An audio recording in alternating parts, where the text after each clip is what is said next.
Hi, I'm Brittany with WTI, and more so than ever before, we are so dependent on our electronic devices.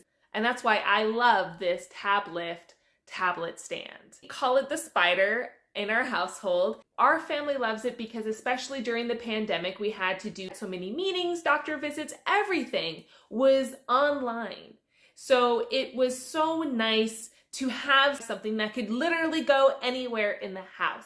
You could set it up on your bed, you could set it up on a table, the legs are adjustable, and because they are so bendable and sturdy, we've even used it to wrap on the top of the chair. Because sometimes if it's just one person, it's easy to put it directly in front of you, but if you're trying to have 4 or 5 people on the same screen, obviously, a tablet has a hard time to get everyone in the camera view. So we actually just wrap this on top of our dining room chair, pull it out a little bit, and you can get everyone. It has been a real help, especially since we live in a combined household. So if you are set up in one area and that is a room that someone else needs to use, it's easy to pick up and transport into another location.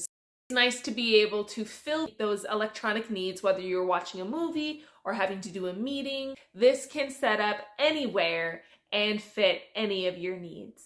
And that's my point of view.